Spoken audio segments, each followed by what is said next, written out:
All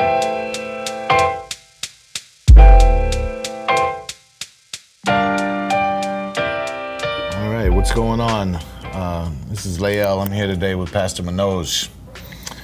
And Sunday, you kind of dug into or began to dig into the concept of Jesus wanting us to pop bottles. Yes. Can you expand on that a little bit, or tell me, how that applies to your life?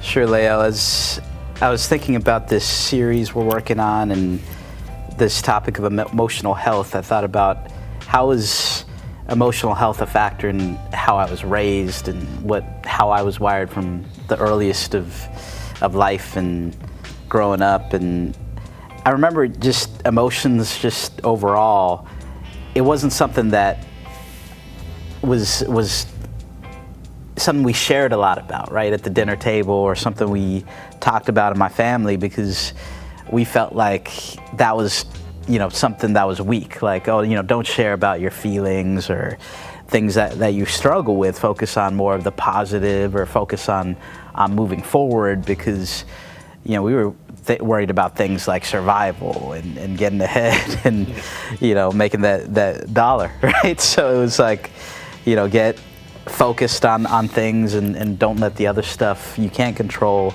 worry you. But the issue is that it does, and you will tend to bottle those things up, and the more you let it sit, the more those emotion levels rise, and the bottles burst eventually. But it often happens on the little things, versus if you had dealt more with them in the details, like you'd have a better grip of them and understanding.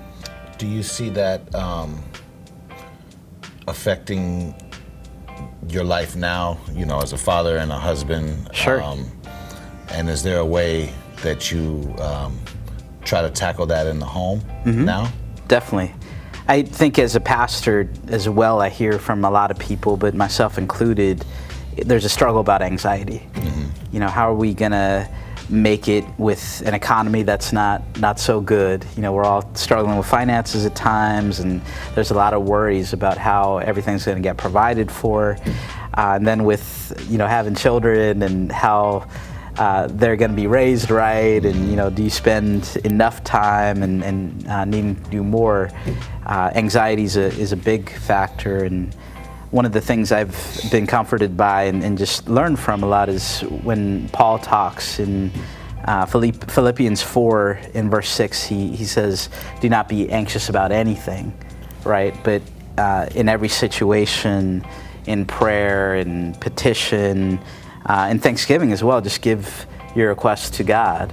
Okay. And then it's God who gives that peace that passes all understanding. And so really the start is, and it sounds corny, but it is in prayer. Yeah. Where even those prayer requests are articulated, though, is in times like this, right? Yeah. Where you start to slow down and talk about, this is something that, is going on in my life, and this is an issue I'm struggling with or nervous about.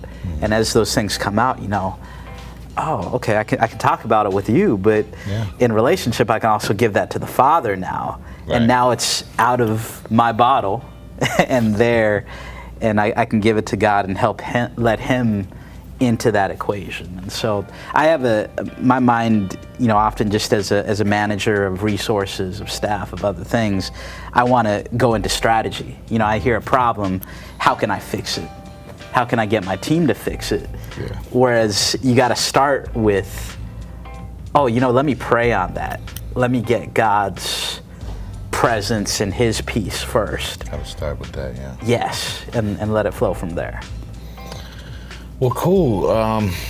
What resonated with me that Sunday when you were speaking was you said, Jesus said he wants us to pop them bottles. Absolutely. So maybe it's a good time for us to do that now. That's right. I'm glad you were awake for that part. Yeah, no, I was fully awake. All right. Yes. Well, Amen. Thank you for opening up. I think it it says a lot about you, and we're tackling some big things with this series. But yeah, through God's grace, and we're gonna handle it. Thank you, bro. All right. Absolutely.